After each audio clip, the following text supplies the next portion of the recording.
Let's face it, when it comes to cats, we aren't their owners. We're more like guardians. But do we know all we need to know before we take on the task? PETA President and co-founder Ingrid Newkirk tells us the 250 things your cat wants you to know.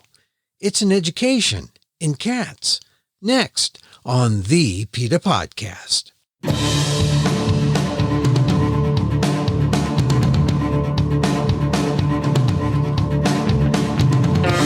Welcome to the PETA Podcast. I'm Emil Guillermo, your host for this inside look at animal rights. Brought to you by PETA, the largest animal rights organization in the world. On today's show, PETA President Ingrid Newkirk has another book out. This one's about cats, titled 250 Vital Things Your Cat Wants You to Know, the Cat Guardian's Bible. It's out right now, and if you have a cat or are thinking about getting one, this is the pre-owner's manual.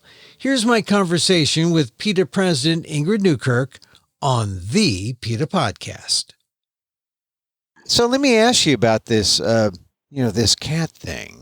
I think everything we need to know is in the title, the Cat Guardian's Bible. We're cat guardians, right? Is that the realization that we are, in fact, just guardians? We are, because I think ownership is a word that doesn't really apply when it comes to cats. I mean, it's a word you can use to describe your relationship with a pair of sneakers, but not with a cat. Yeah, I mean, they're special. I mean, everyone notices that cats are different. They're different from other, and I know we've gone through they're not pets, they're companions, right? The companion animals. But cats are different from dogs, and we're not the boss of them, really, are we? We are not the boss of them. That is quite correct. They're far more reliable, they're better behaved, they're more attentive, and I think they're much more cleaner than most human beings. And I think the condition of our houses probably scandalizes them. Yeah, and you use a word that kind of got me in some of the materials to publicize the book. The idea of we are being supervised by the cats. It's true. I mean, they're very, very attentive, and they watch you like a hawk. I probably can't use hawk and cat together, but they watch you carefully to make sure what you're doing. Like dogs, they have to, because you do control their lives, whether they come or go and what condition they're in and how amused they are. But yes, they've got their eye on you because you are the controller of the can opener and things like that. I mean, your cat in Spain is the decider on whether or not you get custody of your children in a divorce. Really? Did you know that? I didn't know that. Yeah, because this is a new thing, relatively new, but it's the way it should be. Is that when you're in divorce court, the judge will ask if you have a cat. And if you have a cat, the judge wants a social service person to investigate how you've treated that cat. And the person of the two who are divorcing, who treated the cat best, is better as the one who gets custody of the children. But that's a fact.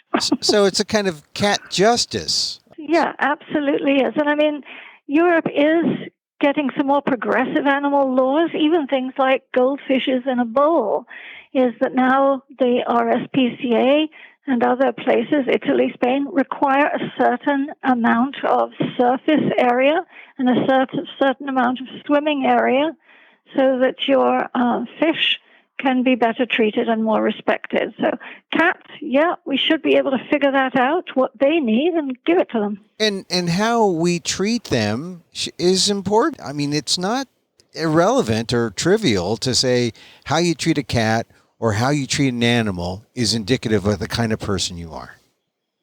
Yes, I think Mark Twain said something to that effect, and others have too. I mean, it's as you treat your child or you treat any other living being, especially if you have control over them. And historically, we haven't done so brilliantly with how we've kept cats. We've done all sorts of awful things to them. And today, I mean, cats are often kept as rat catchers still, which means they're chucked out into the barn and they're supposed to earn their living by catching rodents, which isn't very nice for the rodents. There are other ways to control them if you don't want them there. But they also pass on diseases to the cats. So cats get all sorts of things like leptospirosis and fleas and tapeworms and all sorts of things from catching rats and mice. So one of the things we don't do is keep them indoors where they're safe, and we should do that. Yeah, and these are all things that, when the cats get something, they pass it on to humans? They certainly can. I mean, toxoplasmosis is a case in point, and we're seeing more and more cases of toxoplasmosis in these poor cats who live outdoors. I mean, I think this whole thing of feral cats, because they're not truly feral, a lot of shelters are chucking them out and just saying, good luck, here's a packed lunch, get on with it.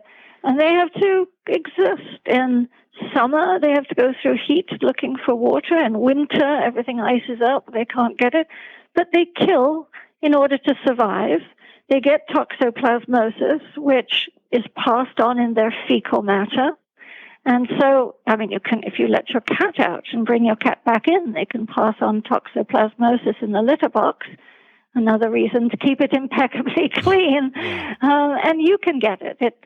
These little cysts go up into your brain, and it's actually believed to be linked to schizophrenia. Oh, yeah. That's great. Well, see, all this we would know if only we could talk or communicate with our cats, or if they can communicate with us.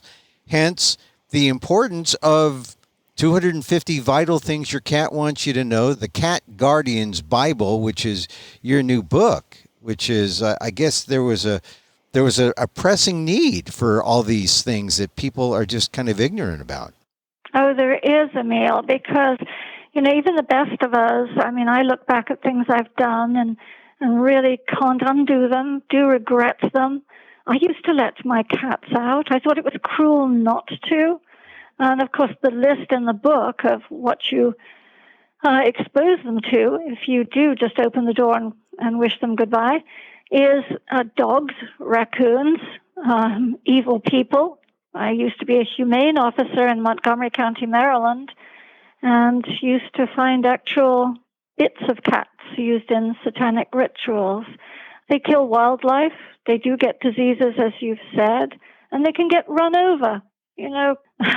Pave paradise and put up a parking lot. It used to be a paradise, and now there are 4-lane highways, there are big trucks. And one of the things I did was let my cats out, and one dear cat, and we were on a dead-end street. I thought, she never goes anywhere. She just potters around the yard. Took her 3 days. I looked and looked, and 3 days before she crawled home with her crushed ribs and died on my back stoop.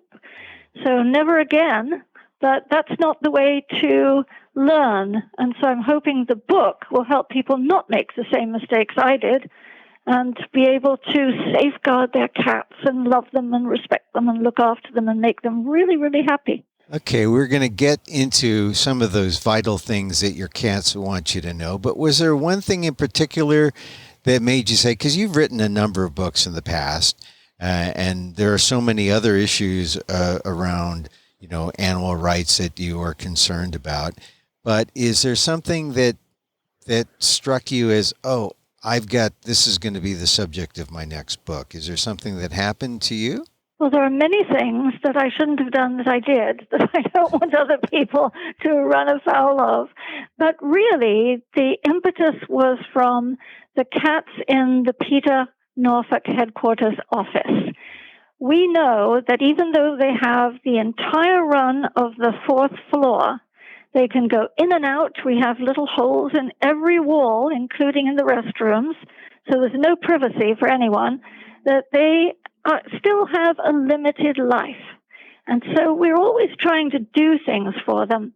If I go outside, which I do, they don't, I collect feathers that I find dropped on the ground. And we now have, everybody started to do it, a giant box of feathers from all sorts of birds from all over the world. And the cats roll in this box. They inhale the feathers, and they have a wonderful time. We look for toys all the time. We make sure we play with them every evening. We have things constructed by the windows so they have a room with a view and an outside view, and they can catch the sun at certain times of the day. But still, I know their lives are limited. As much as we love them and care for them and try to cater to them, it's not enough. And I thought, I need to collect all the things we do and all the things we definitely don't want to do, shouldn't do, and stick them in a book so it's easy reading, including things like watch what house plants you have. You don't want to make a mistake there and bring in a plant or get a gift of a plant that ends up hurting your cat. Okay, so watch for your plants and also make sure your cat is exposed to all the feather fetishes it desires. So yes. So all right, so let's go down some of the in the time that we have. Let's go down some of the items in 250 Vital Things Your Cat Wants You to Know, the Cat Guardian's Bible. First of all, I guess we really should know how long their life expectancy is, how long they can live, right? Well, cats can reach voting age if you look after them properly, and they might do better than we do at the polls.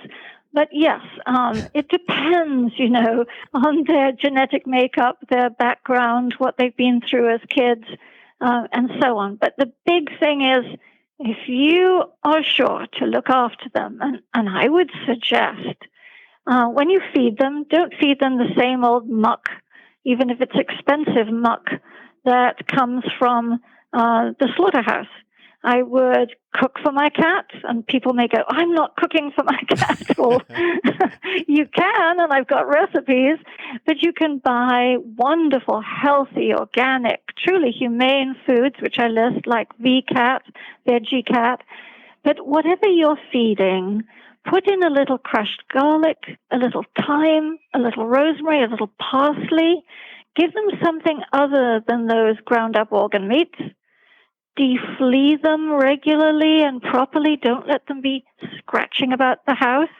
And do their bedding when you do them. And here's a tip, is that most people are really confused by the array of products you can buy to deflea your cat, when actually regular soapy water does the trick just as well as anything else. You just have to be sure. Don't get it in their eyes and don't get it down their ears. Yeah. And it's best to wrap them up in something that's porous, like a see-through grocery sack, a cotton grocery sack or something, so that and give them something to stand on that they can grab onto in the tub. And so I have lots of hints about that. So but just keep them clean, and soapy water is enough to deflea. And it is, and you must do their bedding. And of course, if you've got fleas that have made your house their home too, then you'll need to deflea that. And I've got some tips about what to do. You can't have the cats indoors when you're defleeing, but there are very humane and organic and healthy ways to deflea, like using diatomaceous earth, for example, on the carpet. Remove the cats and then leave it overnight. Go and vacuum it up in the morning. But there are things to look out for. You do have to know, cat is not the easy keeper he or she may appear. Lots can be going on inside a cat, and you have to be attentive to that, as well as always play with them. They can't just see you as a blur who comes in and out of the house, Yeah, and I gather from what you were saying a minute ago, don't just feed them the regular muck. Slip in some garlic and some thyme. Take up your avocation as a cat chef. They want variety. Is that what you're saying? They love, don't we all? And I know some people whose cats love pizza. They love almond milk or almond ice cream, soy ice cream. They love to have fresh grasses, of course. And again, you do have to be a little careful. There are some grasses, like oat grass, you should probably not give them, although oat grass will probably make them chuck up a hairball, and that's probably okay too. And you shouldn't leave dry food out overnight. You should look at it carefully, seal the top of it, because it can get a fungus or it can get bacteria, and then it can give them an upset. But melon balls, some of them love steamed broccoli. Marshall, who lived in our office for years, adored steamed broccoli. He would run a mile if he could smell someone had steamed broccoli. Steamed broccoli. Boy, that's a picky cat eater. See, only the steamed broccoli, not the raw, chewy, crispy broccoli. Only the steamed. And we have another cat, Brandy, bless her heart. She came from the Louisiana oil spill, and she almost had no hair when we got her from just psychological stress. They can get so worked up about things. And she just loves fake meat. If you give her Gardein tofurkey slices, she will just be in love with you forever. And don't try to slip her the, any other brand. Morningstar Farms. No, it's not vegan. Well, some of it's vegan, but no. Is she particular in that way, or she just likes fake meat? She loves fake meat, and in fact, she also likes beans in a burrito. Oh, well, there's some variety. So, all right, so you got to feed them well. You got to take care of them. You got to deflea them. Don't let your cats outdoors, because then they're out there in the food chain, and who knows what's going to happen. They can get all these kind of diseases. Now, how do you make sure that they're happy without letting them out? Well, a cat will let you know if they're happy or unhappy, usually.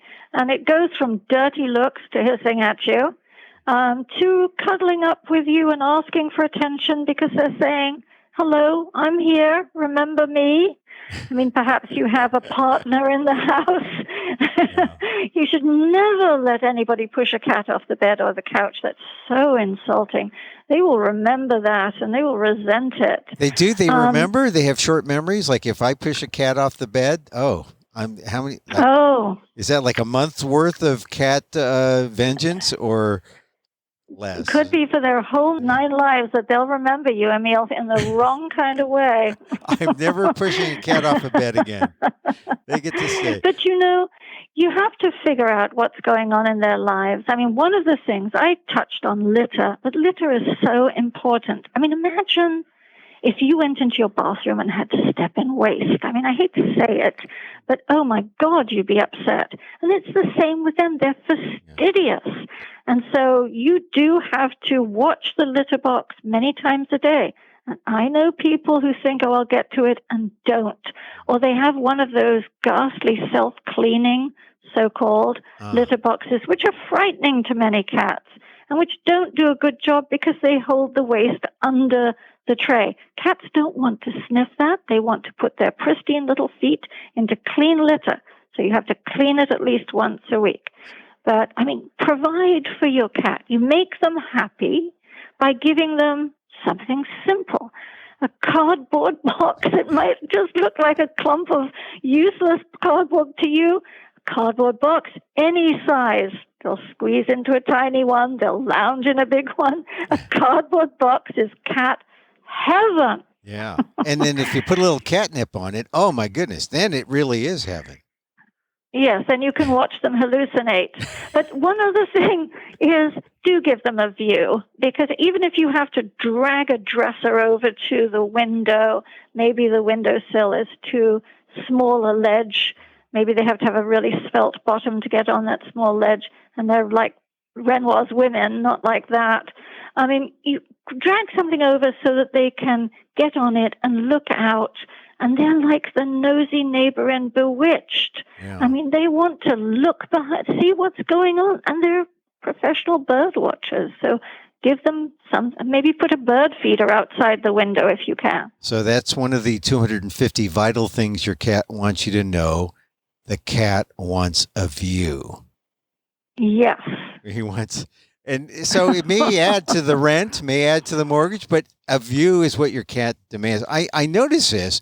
When I see a cat, always like, when we leave, there's a cat looking out the door, waiting for us to come back. So I know that they want the view, and I don't think they're really looking for me to come back. They just want to see the traffic. They just want to see what's outside. A view is Well, they're compelling. not looking for you if you kick them off the couch. Yeah. But they probably are looking for you if they love you and they know that you look out for them. And you know they will squint at you if they're really feeling affectionate. They will just gradually put their eyes together, and it means, I just adore you. Thank you for existing. So that's a cat smile, you say, the squintiness. It is, just as that question mark tail is a happy tail, too, opposed to the thump, thump, thump tail, which means watch it, Buster. Yeah. Squinting, bad for politicians, but great for cats. That means the cat loves you. So. That's right. And they're more honest, too. All right. Now, I talked about catnip. Catnip is sometimes like the be all end, that it's the thing that, okay, the cat's not happy. I'll give it catnip and they'll go crazy. But can people overdo catnip? Oh yes, I think you need to grow natural grasses. They're better for their teeth, they're better for their digestion, and they amuse them and they smell them and so on. I have a cat, Bubbles. I did not give her that name. She's a rescued cat. It's an embarrassing name, but Bubbles adores bamboo. And she will rub against it and so on. She couldn't care about magnolia or any of the other things I bring her. Bamboo she adores. But yes, you can overdo it with catnip, and catnip mustn't become some sort of substitute for you paying attention, grooming, massaging your cat. Bubbles loves a gentle massage every morning while I'm eating my bean burrito. Yeah, I notice that the cat likes it, especially when I touch her in places that she can't get to, like the back of her neck and, she can get to that by rubbing up against something else. But yeah, they like that. But only for a few seconds. Now, what does it mean when they don't want it a little bit? They know when it's enough because they'll move away, right? You just can't do it that can't be your go-to move all the time. Yes, and you have to be gentle. You have to remember, we're giant aliens, and they may seem self-sufficient and so on, and they are, but they really are tiny.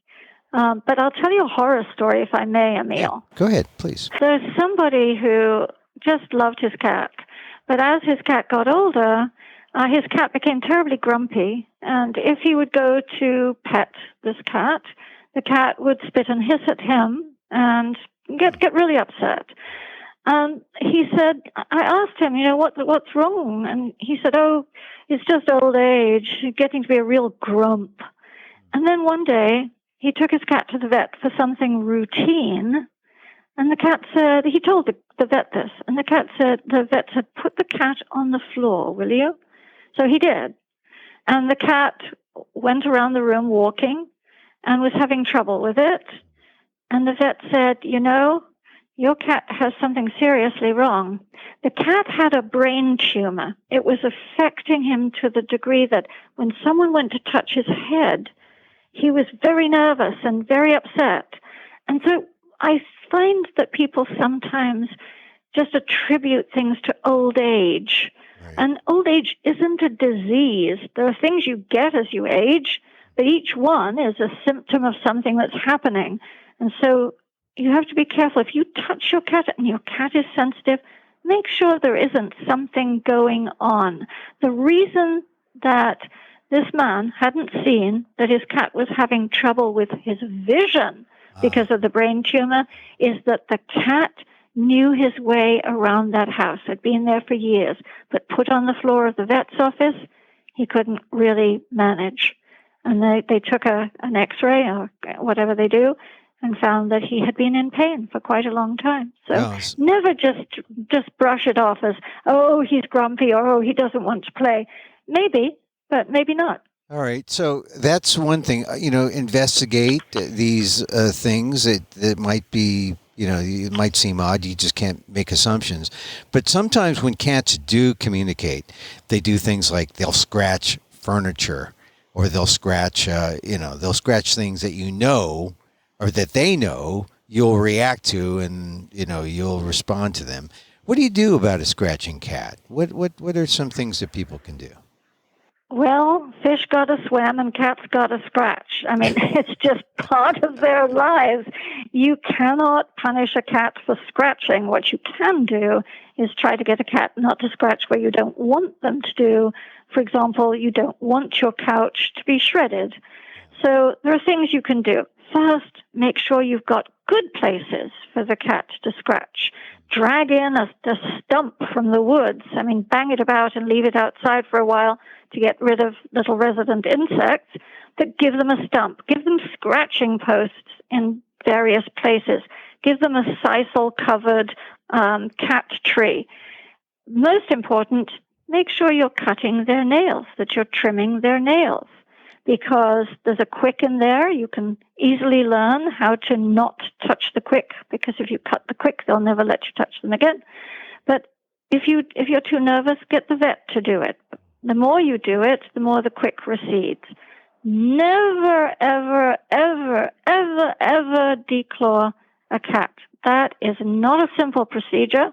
I would put vets in jail for doing it if I had my druthers. Right. They know better. For them, it's a money proposition. For the cat, you look at your fingers. You don't just take off the nail. The vet takes off that first phalange, that first segment of the finger. That's so painful. Some of them will never use the litter box again because it's too painful. Some of them will get back problems because they can't walk properly. I mean, where did we get the word catwalk from? That beautiful coming down the catwalk. They can't do that if you've taken the nubs off their digits. And so never do that. You can, if you're still having trouble, spray that edge of the couch or whatever it is with a little bit of peppermint. They don't like peppermint usually, or lime, or just cover it for a while. And when they go there, pick them up gently, put them on what you want them to trim their own nails on, and help them scratch just as they would move their paws in a litter box. See, now, this is no minor point that you're getting into this idea of declawing. Declawing really should be illegal, right? Oh, absolutely. I mean, in certain countries, you can't cut a dog's ears so that it's cosmetically appealing.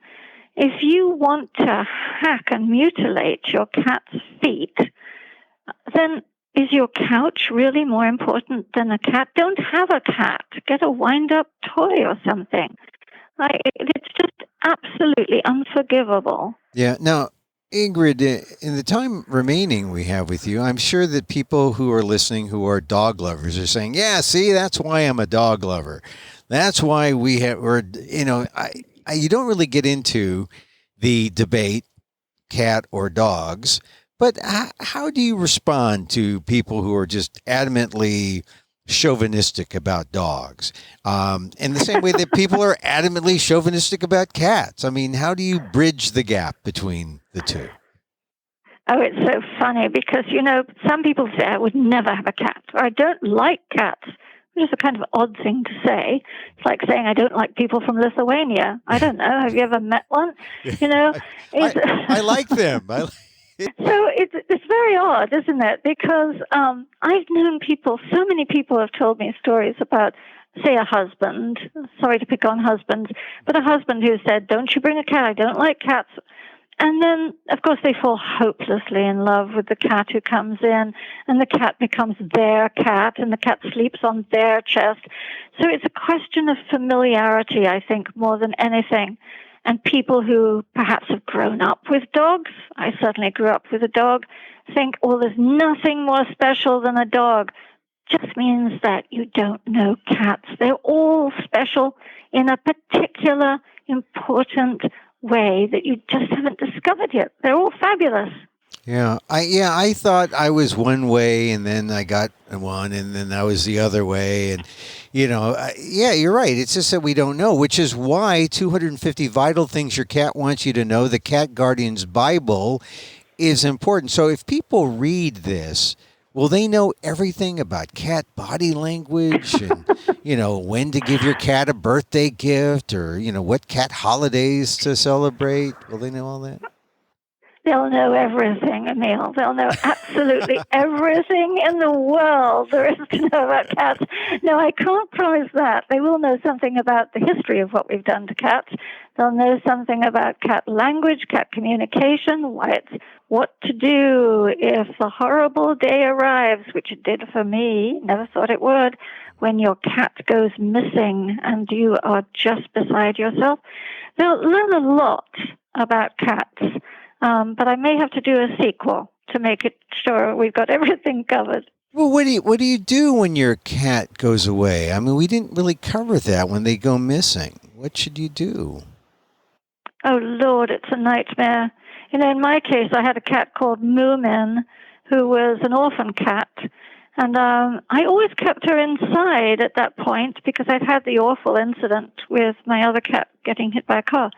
And one night, it was very hot in Washington, and I had gone out. I just cracked the window somewhere in the one room, gone out to an event, come back, and she wasn't there. And I thought, oh, Lord, where is she? So I looked everywhere, couldn't find her. Scoured the neighborhood, looked the next morning, nothing. It was 11 days, Emil. I mean, I was so lucky to have got her back. What she did is she crept out of the window, crossed the very quiet street at night when there was no traffic on it. We had a big street outside the house.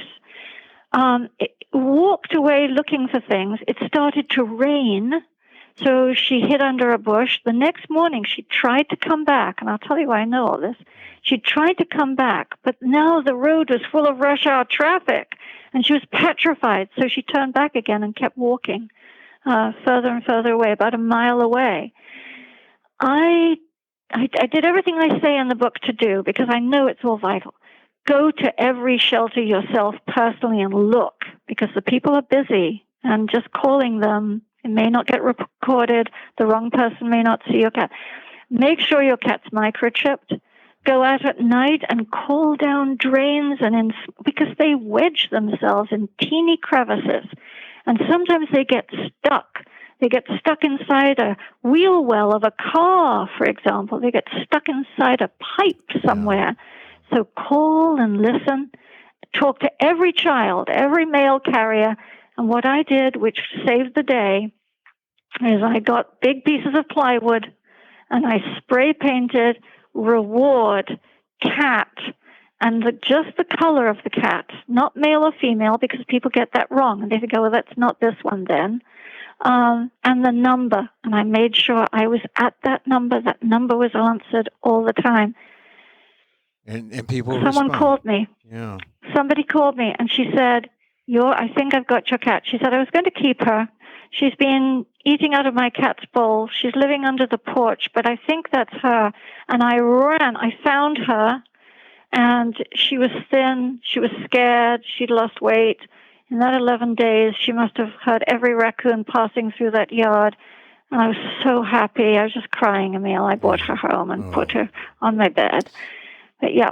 Yeah, and it's true that they're out there when they're outdoors, and I understand it's getting cold now, and they like to go under cars. They end up like in the motor area at times. They do. Yeah, because the motor, if you turned it off, that motor is still retaining some heat, generating some heat. And if cats are out and it's raining, for example, and they get up under the motor, there have been terrible stories.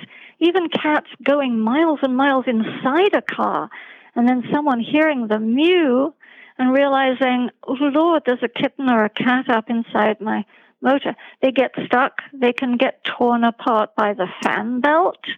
So we always say in winter, knock on the hood of your car before you start it to make sure you're getting a cat out or a raccoon out or a possum out, perhaps, because you never know. But if your cat goes missing, your cat can go a long way by being somewhere under a car or a truck or UPS delivery truck, something. So you never know. You have to really be diligent to get them back. See, Ingrid, this is a lot of information in 250 Vital Things Your Cat Wants You to Know, the Cat Guardian's Bible, your new book. And we have just a few seconds, really, but I want to go into a lightning round because there's some things that we didn't get to. And they're pretty easy, I think. Are 2 cats better than 1? Absolutely, because they can keep themselves company when you're at work or school or at the movies. All right, but 3. There's got to be a limit at 3 cats are not better than 2. Well, 3's okay. And we have 3. You just must be careful not to become a hoarder, because they get respiratory problems if there are too many cats in an enclosed space, and that makes their entire lives miserable. Okay, just a few more lightning round. Can cats walk on a leash like a dog? They can walk on a harness, yes. Best if you teach them when they're kittens, but most can get used to it, and that's nice because you can take them on a chaperoned walk. They can smell the grass and roll in it and so on, and you're right there if a dog comes along or anything else happens. Okay, and why do cats make what you call biscuits on your lap? Oh, when they need that dough on your lap, is they miss their mommy, and they remember that lovely sensation of when they were nursing.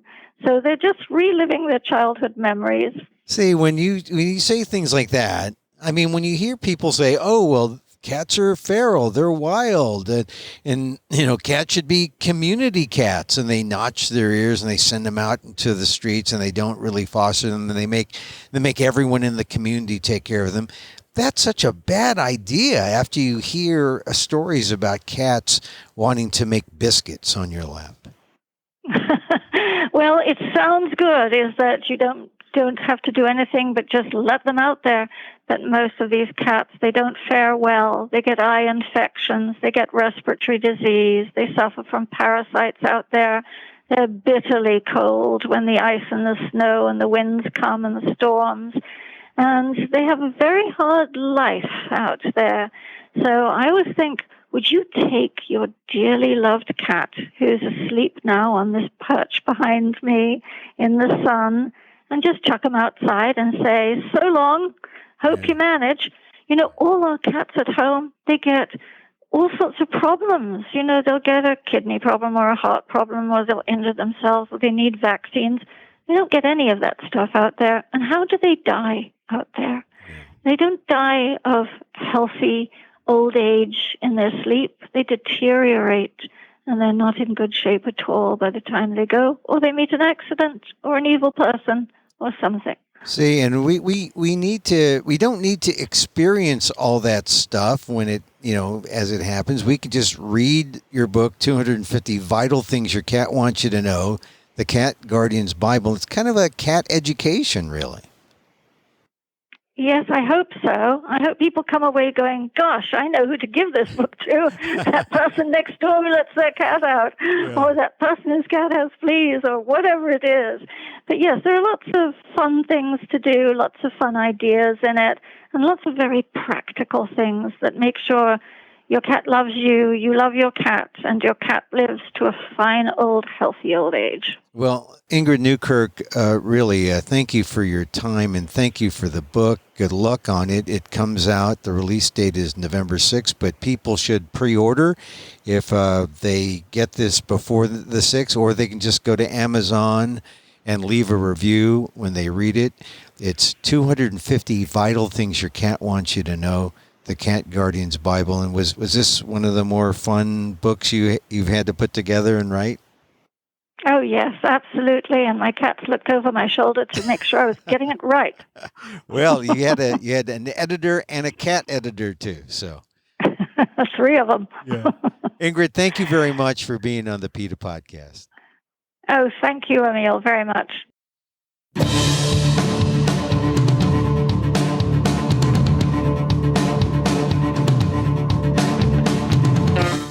PETA President Ingrid Newkirk, her 3 cats approved of the book. So now it's the good stuff is all in there. 250 Vital Things Your Cat Wants You to Know, the Cat Guardian's Bible. Ingrid Newkirk's new book, available wherever you buy your books. Go to PETA.org for more information.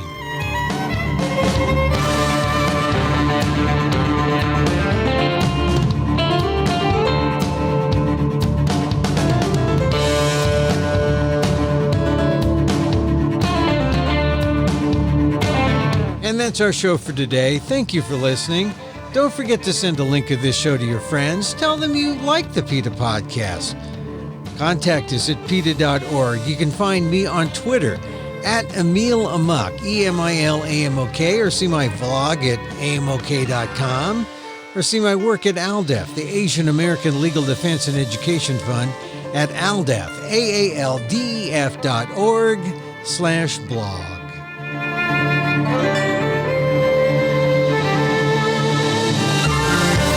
Once again, thank you for listening. Check out all our episodes on your favorite podcast app or on Apple Podcasts, where you can subscribe to as well as rate and review the show. It helps get the word out about the issues you care about. Our music is provided by Carbonworks. Check them out on YouTube. And join us again next time for more insight into animal rights and the fight for a cruelty-free world on the PETA Podcast. I'm Emil Guillermo.